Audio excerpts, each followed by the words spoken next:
Madam, recording started, madam. You can start the class, madam. Yes.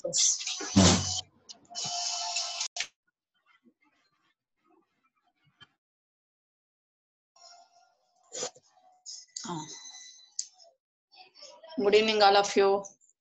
Andarki namaskaram. Sadhana camp. ఈ రోజు రెండవ రోజు programme లో మీ అందరికి స్వాగతం పలుకుతున్నాను.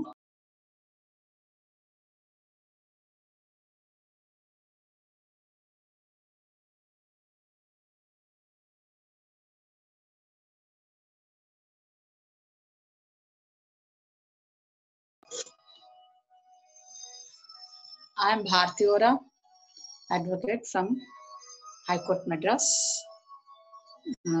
I am also panel advocate for the Andhra Bank and Indian Bank and all. So today I would like to say, given a session for the check bounce cases. It is a very important session. It is a very useful for every individual person. అయితే ఇప్పుడు check bounce అంటే ఏంటి అనేది ఇప్పుడు మనం first తెలుసుకుందాం. Already నేను మొదటి సెషన్స్ లో కూడా కొన్ని విషయాలు చెప్పాను. ఇంకా కొంచెం విపులంగా ఈరోజు I wanted to give a brief discussion on this. Okay, check bounce అంటే జనరల్ గా మనం ఒక బిజినెస్ చేసుకుంటాము. బిజినెస్ ట్రాన్సాక్షన్ లోనేమో మనకి ఇప్పుడు ఒక one person is from Chennai and another person is say from Visakhapatnam or Chennai or Bangalore or anywhere. అయితేనేమో suppose ఏదో ఒక బిజినెస్ ట్రాన్సాక్షన్, ఆ మెటీరియల్ వీళ్ళకి వాళ్ళు పంపించడం, సెల్లర్ దగ్గర నుంచి బయ్యర్ తీసుకోవడం ఉంటుంది. సో బయ్యర్ కి ఆ మెటీరియల్ అంతా అందిన తర్వాత, if the transaction over from the one side, the other part buyer has to ఎంత అమౌంట్ అయితే, say for example 2 lakhs 5 lakhs ఏదో అంత అమౌంట్ కి he has to give a amount what వాళ్ళు ఎలాగైతే మాట్లాడుకున్నారో ఆ ప్రకారంగా he has to pay the amount. But due to అది వాళ్ళు ఏంటంటే దూరంగా ఉండడం వల్ల వాళ్ళకి అమౌంట్ ఎలాగా, maybe he can do RTGS NEFT అవన్నీ ట్రాన్సాక్షన్స్ చేయొచ్చు. అవన్నీ కూడాను కొంత ఇదైతే కొంత చెక్ వీటన్నిటికి లాగా the same value of transaction కి మనం చెక్ కూడా ఇష్యూ చేయొచ్చు అనమాట. ఎవరు ఇష్యూ చేస్తారు? బయ్యర్ వచ్చేసేసి సెల్లర్ కి, పర్చేజర్ బయ్యర్ ఇస్ సేమ్. ఆయన వచ్చేసి వెండర్ కానీ సెల్లర్ అంటారనమాట. ద అదర్ పర్సన్ ఆయనకి చెక్ ఇష్యూ చేస్తారనమాట. సో ఇష్యూ చేస్తే I so and so person issued check to suppose B అనుకోండి, ఇష్యూ టు బి అని చెప్పేసి ఫర్ అమౌంట్. అంటే మనకందరికి కూడా check the proforma of check అయితే అందరికీ తెలిసిందే కదా. ఆ చెక్ ను చూసుకొని మనం ఆ రకంగా వాళ్ళు చెక్ ఇష్యూ చేస్తారు. ఇష్యూ చేసిన తర్వాత దెన్ ఈ చెక్ వాళ్ళకి వెళ్తుంది. వెళ్ళిన తర్వాత then he has to encash చేసుకోవాలన్నమాట. ఎన్కాష్ చేసుకుంటే he has to deposit into the bank. Actually the first step నుంచి నేను మీకు స్టెప్ బై స్టెప్ వివరిస్తున్నాను. Okay, so he has to deposit the check into the bank. The 5 lakhs rupees he has to deposit. Eppudu say for example 10th January lone he has deposited the bank check. Cheste within 2 days lone adi edo bank ani undunga Vizag lone lekapothe Vizag lo icharu anukondi. Suppose say Andhra bank lone manam velli deposit chestamu. Cheste within 2 days or 3 days due to the distance వాళ్ళు వచ్చేసేసి మనకి if the cash check is and cash no problem, ఆ 5 lakhs rupees మీ account లోనే అలాగే పడిపోతాయి. Suppose ఆ check అనేది అది మనకి ఇది అవ్వలేదు, ఎన్కాష్ అవ్వలేదు అంటే, ఎన్కాష్ అవ్వలేదంటే వాళ్ళ దగ్గర మనకు నుంచి డబ్బులు అందులోనే మన అకౌంట్ లోనే రాలేదు అని అర్థం అనమాట. So what happened, how it is to be, అని చెప్పేసి అనుకోవాలంటే ఇప్పుడు మనం బ్యాంక్ వాళ్ళు మనకి ఆ చెక్ రిటర్న్ చేస్తారన్నమాట. రిటర్న్ విత్ సర్టెన్ దాన్ని ఆనర్ అయింది అనుకోండి, మనకి అమౌంట్ లోనే మన అకౌంట్ లోనే డబ్బులు వచ్చేస్తాయి, క్యాష్ పడుతుంది. ఇఫ్ ఇట్ ఈస్ డిజానర్డ్ మనకి ఆ అకౌంట్ లోనే డబ్బులు రావు కాబట్టి so that check is called as a dishonoured check. So this is a very very important terminology in the legal terminology. Dishonoured check అంటారనమాట. సో ఈ డిజానర్డ్ చెక్ ని గురించి ఇప్పుడు మన యొక్క టాపిక్ దిస్ ఇస్. సో ఈ డిజానర్డ్ చెక్ ని మనం why this has been dishonored అంటే there are some 5 to 6 conditions ఉంటాయి. What are those conditions? First condition, insufficient of funds అంటారన్నమాట. ఇన్సఫిషియంట్ ఫండ్ అంటే ఇప్పుడు ఎవరైతే బికి ఇష్యూ చేశారో సో అకౌంట్ లోనే అంత అమౌంట్ లేదు, 5 lakhs rupees లేదు, maybe is having 1 lakh 2 lakhs but not less than 1 lakh 4 lakhs 5 lakhs ఉంది కాబట్టి సో ఇన్సఫిషియంట్ ఫండ్ అని వచ్చేస్తుంది అనమాట. సఫిషియంట్ గా అతని దగ్గర ఫండ్స్ లేవు అని చెప్పి. అదర్వైజ్ ఇంకోటి ఏంటంటే కరెక్ట్ గా సిగ్నేచర్ చేయాలి. Check signature is very important. So ఆ సిగ్నేచర్ చేసిన వ్యక్తికి ఆ తర్వాత బ్యాంక్ లో అది ఆ చెక్ కి సిగ్నేచర్ మ్యాచ్ అవ్వలేదు అంటే అదే ఇట్స్ ఫ్రాడ్యులెంట్ అని చెప్పేసి ఏ మాత్రం డౌట్ ఉన్నా సరే bank people can dishonour or reject the check. So mismatch the signature. అలాగా 6 to 7 కండిషన్స్ అదే మినిమం 10 కండిషన్స్ తోనే ఆ చెక్ డిజానర్ అయిపోతుంది అనమాట. సో వెంటనే వీళ్ళకి ఒక మెసేజ్ వస్తుంది, so your check has been dishonoured అని చెప్పేసి. అప్పుడు వాళ్ళకి ఆ డిజానర్ అయిన చెక్ కి ఒక బ్యాంక్ లో ఒక స్టేట్మెంట్ కూడా వస్తుంది అనమాట. That is called memo of statement అంటాం అనమాట. వాట్ ఈస్ దాట్ అంటే ఇలాగా మీ చెక్ పలానా కండిషన్ లోనే డిజానర్ అయింది అని చెప్పేసి దట్ చెక్ అలాంగ్ విత్ దానికి ఒక పిన్ చేసి ఒక అమౌంట్ స్టేప్లర్ తోని ఆ మెమో కూడా ఇస్తారన్నమాట. అది ఏ బ్యాంక్ అయితే ఆ బ్యాంక్ నుంచి వారికి అది వస్తుంది. So that is very important. ఎప్పుడు మనం January 10th కి we have deposited check and 13th 14th కి లేకపోతే some say for example 15th కి మనకి బ్యాంక్ నుంచి we have received a memo. So ఇది రెండు పట్టుకొని జాగ్రత్తగా మనం ఇంటికి వచ్చేస్తాము. ఇంటికి వచ్చేసిన తర్వాత ఇమీడియట్ గా so we have got shock కదా, అరే ఏంటి ఇట్స్ 5 lakhs rupees అమౌంట్, ఏంటి అతడు అసలు రెస్పాన్స్ అవ్వలేదు, చెక్ ఏదో ఇచ్చాడు బట్ చెక్ కూడాను అది it is not been encash కూడా అవ్వలేదు అని చెప్పేసి మనకి చాలా so we people will be worried so much. Immediately we give a phone call to that person but that person won't be, అతడికి ముందే తెలుసు కాబట్టి హీ నెవర్ రెస్పాన్స్ ఇవ్వడనమాట, రెస్పాన్స్ ఇవ్వడు. ఆ తర్వాత అగైన్ ఇంకా జనరల్ గా ఏం చేస్తారంటే వేరే వేరే కాల్స్ నుండి కూడా చేసి చూస్తారు but that person will be అతడు కొంచెం మంచి వాళ్ళు అయితే ఏదో సమ్ రీజన్ చెప్పి మేము ఇచ్చేస్తామండి అది ఇది అని అంటారు. Suppose if the person is escaping nature he never be caught, ఏదో ఒక రకంగా అతను దొరకకుండా ఎస్కేప్ అయిపోయి హీ విల్ సే దట్ ఇంకా దొరకడం అనమాట. సో అప్పుడు అలాంటి వ్యక్తికి మనం ఏం చేయాలి, మన 5 lakhs rupees హౌ మనం ఆ 5 lakhs rupees ని how would be get back our amount, మన యొక్క ట్రాన్సాక్షన్ అమౌంట్ ని ఎలాగ చేసుకోవాలి అనేది ఇప్పుడు ఈరోజు మనం తెలుసుకుందాం. సో ఇప్పుడు ఈ కండిషన్ లోనే definitely we have to approach the advocate. మనం దీనికి లీగల్ గానే ఒక ప్రొసీజర్ అంటూ ఉంటుందన్నమాట. Because check bounce cases is very important. అందువల్ల దీనికి ఒక ప్రత్యేకమైన యాక్ట్ పెట్టారు, దీనికి లాస్ సెక్షన్స్ అన్ని ఉన్నాయి కాబట్టి. ఎందుకంటే this world is made up of business transactions. ఆ తర్వాత అందరూ కూడాను సో మెనీ మానిటరీ ట్రాన్సాక్షన్స్ అన్ని జరుగుతూ ఉంటాయి. అట్ ద సేమ్ వే మనకు వచ్చేసేసి ఫ్రాడ్యులెంట్ ట్రాన్సాక్షన్స్ కూడా ఉంటాయి కాబట్టి సో దీనికి ప్రత్యేకంగా అంత ఇంపార్టెన్స్ ఇవ్వడం జరిగింది అనమాట. So everyone must know the procedure first. Okay, so then what happen, అప్పుడు we have to approach an advocate. తను ఆ చెక్ అది చేసిన తర్వాత వెంటనే immediately say for example the check has been dishonoured in the 15th జనవరికి అది dishonour అయింది. సో ఇమీడియట్ గా మనం వచ్చేసేసి దాన్ని విదిన్ 30 days అంటే January 30th లోగాను we have to give legal notice to that person.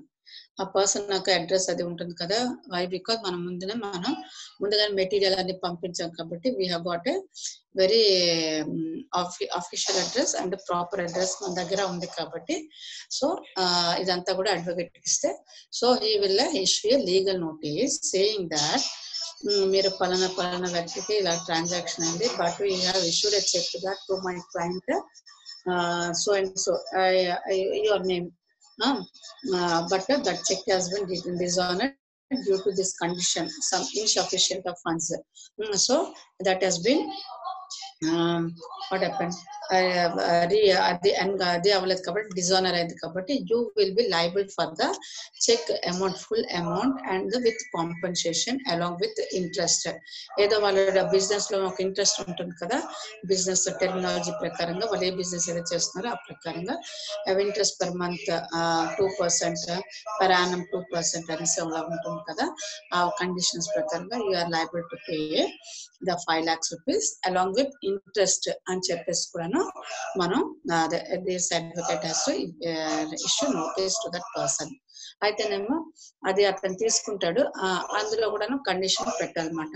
Within ఏ రోజైతే మీరు notice as and when you receive this notice you have to within 15 days of that day you have to pay the amount with interest అనేసి ఉంటుంది అనమాట. అంటే ఏ రోజు నుంచి అయితే మీరు ఈ అమౌంట్ ని తీసుకున్నారు, నోటీస్ రిసీవ్ చేసుకున్నారో ఆ రోజు నుంచి ఒక 15 days లోగా మీరు మాకు అమౌంట్ పే చేయాలి అని రాసి ఉంటుంది. But the person everything is అతనికి ఆల్రెడీ ఎస్కేప్ నేచర్ ఉంటే మాత్రం ఈజ్ నెవర్ ఈ will mind for that and all. Okay చక్కగా అలా పెట్టేసుకుంటాడు అనమాట నోటీస్ తీసుకొని. బట్ ఎందుకు మనం రిజిస్టర్ పోస్ట్ చేయాలన్నమాట, అంటే అడ్వకేట్ రిజిస్టర్ పోస్ట్ ఎందుకు చేస్తారంటే it is a very proof for us. ఏ రోజు అతను నోటీస్ తీసుకున్నాడు, సే 15th నోటీస్ ఇష్యూ చేసాం అనుకోండి, ఈ హస్ టేకెన్ 20th కి అతనికి నోటీస్ రిసీవ్ అయింది, మనకి ఏడీ కార్డ్ ఎక్నాలజ్మెంట్ కార్డ్ అనమాట. That is very very important, అదొకటే ప్రూఫ్. సో అది మాత్రం ఆ ఎక్నాలజ్మెంట్ కార్డ్ ని చాలా జాగ్రత్తగా ఉంచుకొని మనం దాన్ని అంటే మన అడ్రస్ అదే క్లయింట్ అడ్రస్ కాదు, అది కూడా అడ్వకేట్ కి వస్తుంది కాబట్టి that acknowledgement card is very important. అది పెట్టుకొని ఆ తర్వాత 15 days అంటే ఇప్పటి నుంచి కరెక్ట్ గా 20th January నుంచి 15 days ఫర్ ఎగ్జాంపుల్ అక్కడ నుంచి 4th February వరకు ఆ గ్రేస్ పీరియడ్ అనమాట. అంతవరకును ఈ హ్యాస్ టు వెయిట్, మనం అతను పే చేస్తాడు అని చెప్పేసి మనం ఆగాలన్నమాట. అంటే మనం కండిషన్ అలా పెట్టాం కాబట్టి we have to wait for that period, that stipulated period we have to wait. There afterwards wait చేసిన తర్వాత ద 5th of February మనం we are eligible to file a case అనమాట. అంతవరకు చూస్తాము. 4th February వరకు మనకి ఆ రోజు వరకు we should not have a we need not file case against him. We have no rights to file issue against him అన్నమాట. ఆ తర్వాత ఏ రోజు అయితే 5th day అదే 5th February అంటే 50 ఎప్పుడైంది 5th February నుంచి మనం అతని మీద కేసు వేయడానికి అర్హులు అనమాట, ఈజీ అవుతుంది. అక్కడ నుంచి ఇంకొక 38 days అంటే suppose for example 2nd March వరకు ఈలోగానే కేసు ఖచ్చితంగా అతడి మీద కేసు వేయాలన్నమాట. ఆ ఏ అనే వ్యక్తి ఎవరైతే మనకి మీకు చెక్ ఇచ్చి మోసం చేశారో, డబ్బు ఇవ్వలేదో ఆ వ్యక్తికి ఖచ్చితంగాను మీరు ఒక కేసు వేయవచ్చు అనమాట. అప్పుడు ఆ కేసు ఎక్కడ వేస్తారు, సో ఇక్కడ ఆ రోజు వరకునే వేయాలి. ఎప్పటి నుంచి వేయాలి, this is a very very important calculation. Of course ఇది మీకు అవసరం లేదు, your advocate will take care of all those things actually, that calculation and everything. ఒకసారి చెప్పినా కూడా సమ్ టైమ్స్ అర్థం కాకపోవచ్చు, but only for the awareness and ఏంటంటే ఒక ప్రొసీజర్ గురించి మీకు చెప్తున్నాను. సో ఆ calculation must be we have to follow, as advocate we have to follow. So 5th February నుంచి అండ్ 2nd March వరకు we have to wait for that day. 2nd or 3rd March వరకు వెయిట్ చేసిన తర్వాత అప్పుడు case వేయాలన్నమాట. ఆ case ఎక్కడ వేయాలి అని అంటే అప్పుడు అతను ఎక్కడైతే చెక్ ఇష్యూ చేశాడు కదా, ఆంధ్ర బ్యాంక్ అక్కైపాలెం అనుకోండి, అక్కైపాలెం జ్యూరిడిక్షన్ కి ఏ కోర్టు అయితే వస్తుంది, which court it has come, principal district court మనకి అక్కడ అప్సరా మన మన విశాఖపట్నంలో ఒకటే కదా అది ఉంది, ప్రిన్సిపల్ డిస్ట్రిక్ట్ కోర్టులోని ఒక కోర్టు హాల్లోనే ఆ కేసు వస్తుంది అనమాట. సో ఇప్పుడు దానికంతా కలిపి ఆ తర్వాత ఈ మెయిన్ ఎక్నాలజ్మెంట్ కార్డు, ఆ డిజాల్వ్ అయిన చెక్, తర్వాత వీళ్ళిద్దరి మధ్య జరిగిన బిజినెస్ ట్రాన్సాక్షన్స్ ఏవైతే ఉన్నాయో అది, ఇవన్నీ కలిపి ఎక్కువ డాక్యుమెంట్స్ అయితే అవసరం లేదు. It is a very less documents అని advocate has to file 1 case. దానికి కోర్ట్ ఫీ కూడా ఉంటుంది. According to that suit value ఎంతైతే అమౌంట్ ఉందో దానికి ఆ ప్రకారంగాను ఆ అమౌంట్ కోర్ట్ ఫీజు కూడా కట్టేసి అప్పుడు మనం దాన్ని కేసు వేస్తాం అనమాట. అదే వేస్తారు. సో ఇందులో ఏంటి అంటే this case is not a civil case. Actually civil case అంటే మనీని రికవరీ చేసుకోవడం అనేది it is a civil case. But dishonour చేశారు, వాళ్ళు చీట్ చేశారు, he has escaped from that his liability. ఆ తర్వాత దీనివల్ల వాళ్ళ బిజినెస్ లాస్ అవుతుంది, he has to suffer for the mental agony, తర్వాత అతని యొక్క మెటీరియల్స్ అన్ని లాస్ అయ్యేవి. సో దిస్ మెనీ కండిషన్స్ అన్ని ఉన్నాయి కాబట్టి so this case is considered as a criminal case అన్నమాట జనరల్ గా. సో ఈ క్రిమినల్ కేసులను అది మనం దీన్ని మ్యాజిస్ట్రేట్ కోర్టులోని, క్రిమినల్ కోర్టులోని ఈ కేసుని ఫైల్ చేయొచ్చు. So after that it has been numbered. తర్వాత ఆ కోర్టు నుంచి క్రిమినల్ కేసు అంటే అది అందరికీ తెలుసు కదా, సివిల్ కేసు కంటే క్రిమినల్ కేసు అంటే ఏంటి అంటే difference between civil case and criminal case. Criminal కేసులో అయితే అరెస్ట్ వారెంట్ ఉంటుంది, సివిల్ కేసులో అయితే వారి యొక్క ఆస్తిని ఫోర్ఫిట్ జప్తు చేస్తారన్నమాట. సో ఇప్పుడు ఇతను అమౌంట్ పే చేయలేదు అనుకోండి, 5 lakhs with interest and compensation అని. అయితే ఇందులో ఇప్పుడు కండిషన్స్ ఏంటంటే principal amount is 5 lakhs rupees, interest ఇప్పుడు నుంచి అయితే ఇవ్వలేదు, ఆ అమౌంట్ ఇంట్రెస్ట్ ఎంత అవుతుంది అది. Next legal litigation expenses, advocate ఇవ్వాల్సిన లీగల్ ఎక్స్పెన్సెస్ అది. నెక్స్ట్ ఇతడికి ఏమైనా కాంపెన్సేషన్ అది కూడాను మొత్తం అంతా కలిపి సే ఫర్ ఎగ్జాంపుల్ 6 lakhs అలాగా అనుకొని ఈ కెన్ ఫైల్ క్రిమినల్ కేసు. ఆ తర్వాత అప్పుడు మళ్ళీ ట్రాన్సాక్షన్ స్టార్ట్ అవుతుంది. అది మళ్ళీ ఈ కోర్టు నుంచి ఒక సమన్స్ నోటీసెస్ వెళ్తాయి అన్నమాట అతనికి.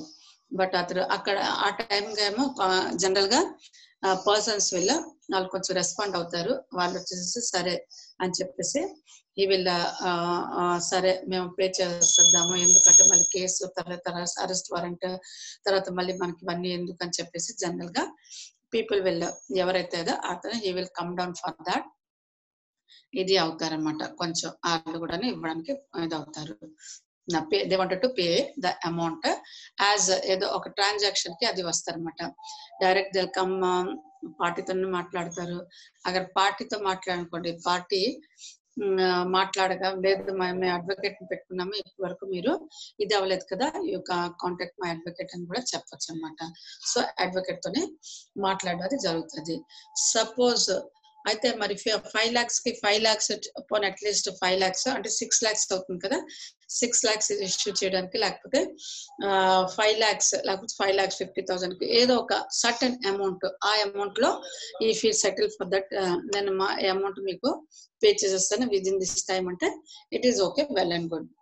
బట్ ఆ కండిషన్ కాకుండా అతడు కూడా వచ్చి నో నేను వచ్చేసి నాకు ఇలా బిజినెస్ లాస్ అయింది ఏదో సంథింగ్ అని చెప్పి మీకు వచ్చి ఒక I will pay only 1 lakh rupees, నాకు అంతకంటే ఇవ్వలేను అలా అంటే, so the balance transaction balance అవ్వలేదు కదా, సో 6 lakhs కి 5 lakhs కి డిఫరెన్స్ ఉంది కదా, సో అందువల్లనేమో మనం కూడా ఎవరు you and your advocate will not be accepted. So case continue అవుతుంది అనమాట. కంటిన్యూ అయిన తర్వాత మళ్ళీ అంతాను కేసు ప్రొసీజర్ అంతా కూడాను జరుగుతుంది. జరిగిన తర్వాత at any time he has to come and ఇది లేకపోతే అతడు కూడాను he has to appoint his advocate. తర్వాత మళ్ళీ ఆ అడ్వకేట్ కూడాను మళ్ళీ he has to file vakalat. అతను other side advocate file vakalat first వేయాలి, తర్వాత కౌంటర్ ఫైల్ చేయాలి, తర్వాత మెమో ఫైల్ చేయాలి, తర్వాత కౌంటర్ ఫైల్ చేయాలి. అదంతా ప్రొసీజర్ ప్రకారంగా అవన్నీ చేయాలన్నమాట. సో చేసిన తర్వాత కూడాను ఇఫ్ ఈ ఈజ్ ఓకే ఫర్ దాట్ అనేసి అంటే అప్పుడు కోర్టు నుంచి మ్యాజిస్ట్రేట్, ఈ కోర్టు ఎక్కడైతే జరుగుతుందో ఆ కోర్టుని జడ్జ్ అన్నమాట, ఆయన్ని మ్యాజిస్ట్రేట్ అంటారు. So magistrate has to start enquiry first. ఎంక్వైరీలోనే ఒక్కొక్కటి జరుగుతూ ఉంటది అనమాట. ఎప్పుడు మీరు బిజినెస్ అంటే మొత్తం అంతా కదా, ఫస్ట్ మ్యాజిస్ట్రేట్ ఎవరైతే కేసు వేస్తారో వాళ్ళని అడుగుతారనమాట. చీఫ్ ఎగ్జామినేషన్ అంటారు. That enquiry is called as a chief examination. వాళ్ళని అతను వారి అడ్వకేట్ తో పాటు చెప్పాలి. అదంతా అయిన తర్వాత క్రాస్ ఎగ్జామినేషన్ స్టార్ట్ అవుతుంది. మీరు ఈ పేర్లన్నీ వినే ఉంటారు కదా, cross examination. Cross examination court అంటే ఇట్ ఈజ్ ఒక చాలా ఇంపార్టెంట్ ఒక ఫేజ్ అంటారనమాట.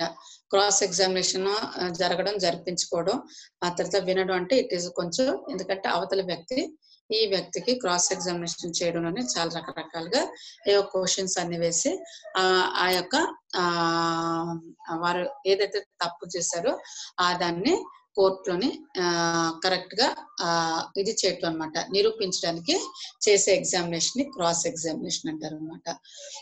సో ఇక్కడ లాయర్స్ చాలా ఎక్కువ వెరీ పవర్ఫుల్ గా, తర్వాత పగడ్బందీగాను వాళ్ళు, లేకపోతే కొంతమంది క్రిమినల్స్ గానీ లేకపోతే కొంతమంది ఎస్కేప్ అయిపోతారు కాబట్టి వెరీ ఎక్స్పీరియన్స్ లాయర్స్ వాళ్ళు వచ్చేసి క్రాస్ ఎగ్జామినేషన్ వాళ్ళు చేస్తారనమాట. చాలా క్లియర్ బాగా అక్కడ అంటే ఆ కేసుని బాగా వాళ్ళు ఇంబైబ్ చేయడం, తర్వాత ఏమో దాన్ని కరెక్ట్ గాను ఆ ఫ్రేమ్ లో ఫిట్ చేయడానికి చేయవలసిన విషయాన్ని క్రాస్ ఎగ్జామినేషన్ అంటాం అనమాట.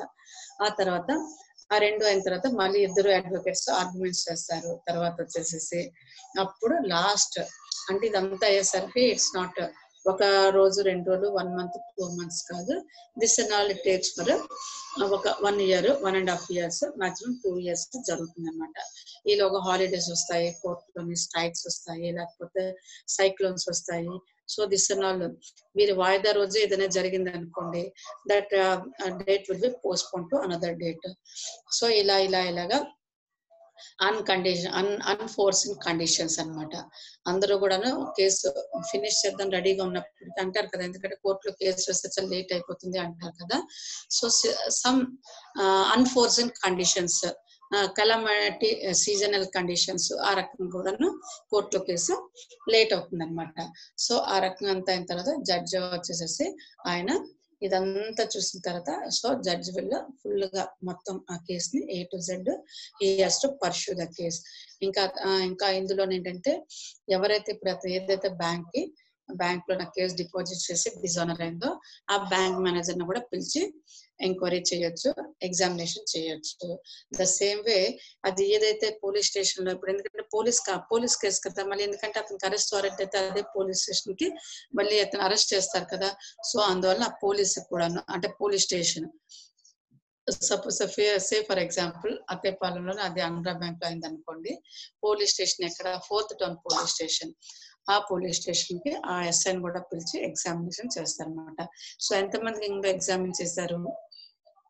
First the person who is the purchaser అతన్ని, తర్వాత bank manager and police SI, sub inspector of police, ఈ ముగ్గురు మ్యాండేటరీ అనమాట.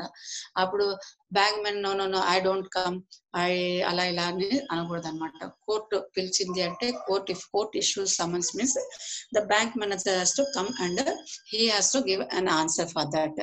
At the same way SI కూడాను. సో మరి వీళ్ళిద్దరూ కూడాను they being a public servants, వాళ్ళు కూడా వాళ్ళ టైమింగ్స్ అతను కోర్ట్ టైమింగ్స్ సెట్ అవ్వాలి కాబట్టి అలా కూడా కొంచెం లేట్ అవుతుంది అనమాట. సో ఇవన్నీ జరిగి లేట్ అయ్యి ఆ తర్వాత ఇవన్నీ జరిగి చూసేసరికి మినిమం దట్ కేసు ఒక 2 years అవుతుంది అనమాట. ఆ 2 years అయితే మనం బట్ వీళ్ళకి ఏమీ లాస్ ఉండదు అనమాట. ద డే వెన్ ఇప్పుడు 20th January 2020 నుంచి ఆ తర్వాత ఎప్పుడైతే 22nd లేకపోతే 2022 జనవరికో లేకపోతే 22 ఫిబ్రవరికో ఎప్పుడైతే మనకి ఏ ఇయర్ లోనే మనకి జడ్జిమెంట్ వచ్చిందో అక్కడి నుంచి అంతవరకు ఇంట్రెస్ట్ అలాంగ్ విత్ ఇంట్రెస్ట్ ఇవ్వాలని చెప్పేసి సో జడ్జిమెంట్ వస్తుంది కాబట్టి so not worry for that. ఆ తర్వాత ఫైనల్లీ 1 day జడ్జిమెంట్ వస్తుంది. అందులోనైతే అంత పక్కగా రాసి ఉంటారన్నమాట.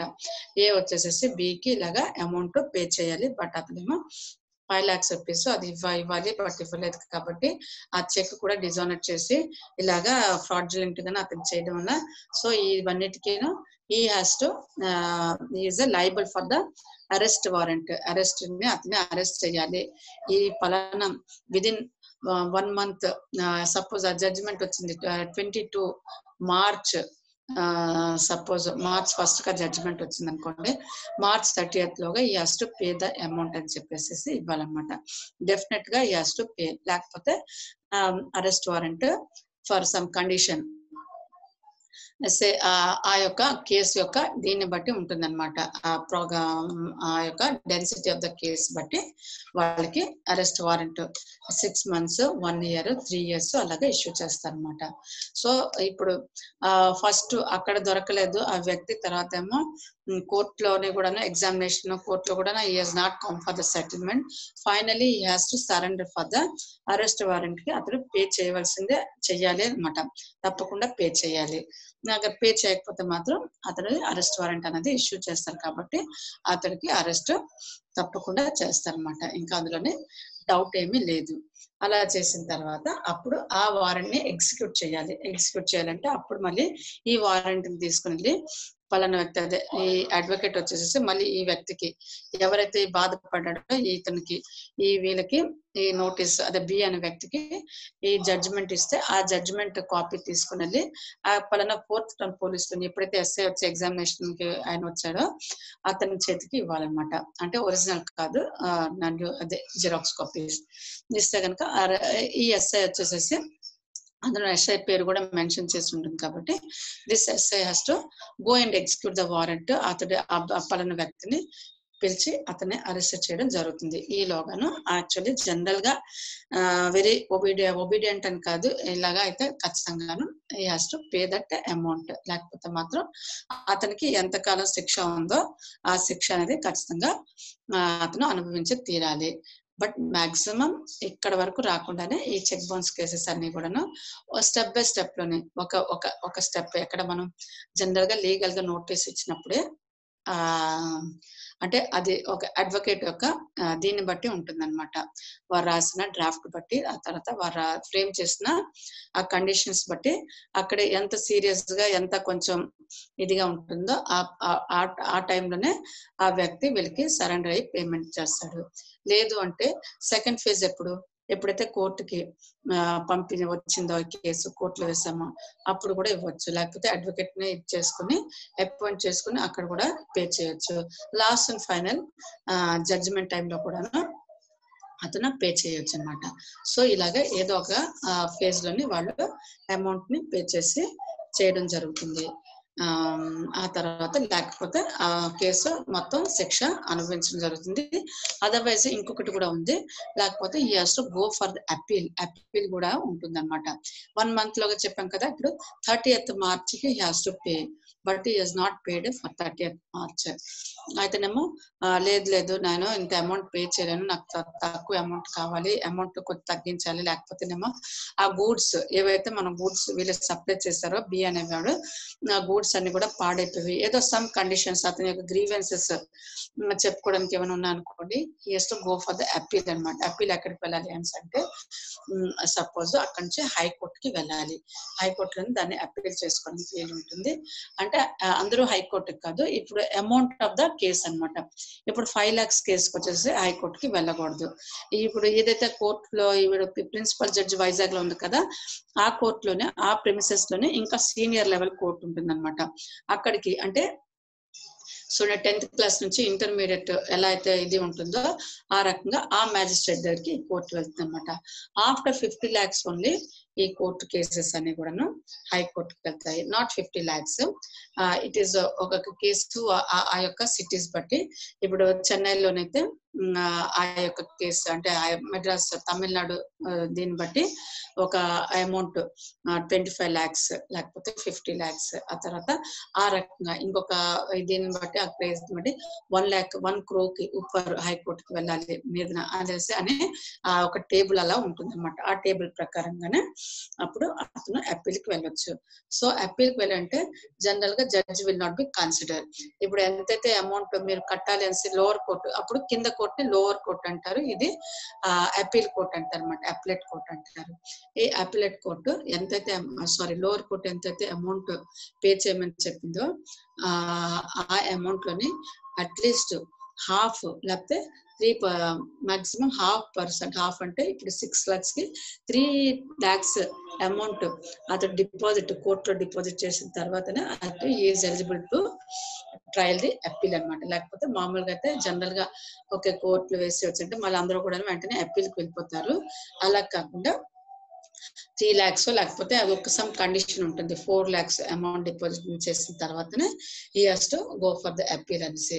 సో ఆ రకంగా so either way that person has to be caught అనమాట.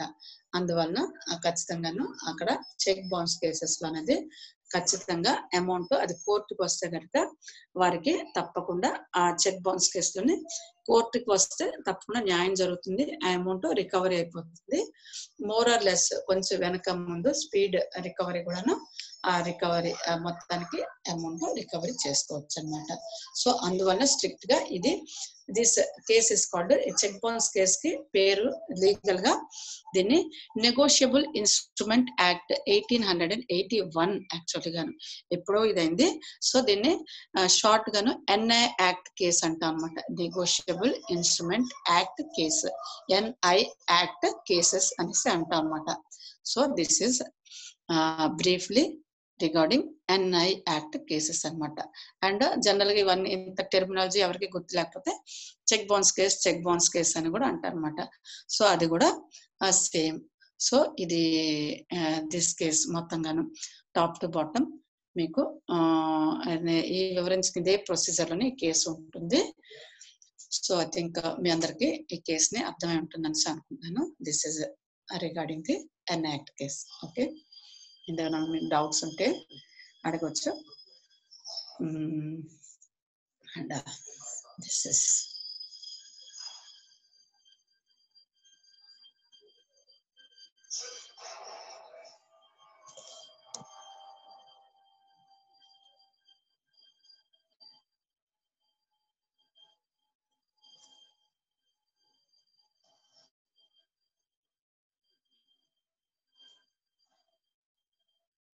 okay. Hello.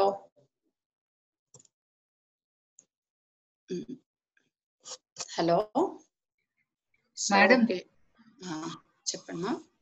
ఐ థింక్ అందరికి అర్థమై ఉంటుంది కదా. అర్థమైంది madam. Then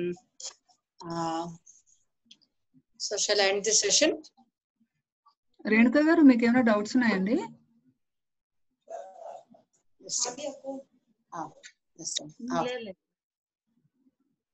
okay okay okay మా okay okay madam. Then I end this session and thank you very much for చక్కగా మీరంతా కూడాను శ్రద్ధగా ఈ కేసు ఇది విన్నందుకు సెషన్ ఇచ్చేసినందుకు thank you very much for everyone. Okay, I end this session. Thank you. Actually madam మీరు చెప్పే చాలా క్లియర్ గా చెప్తారు, ఎవరికి డౌట్స్ కూడా రావు బేసికల్ గా. Thank you so much madam.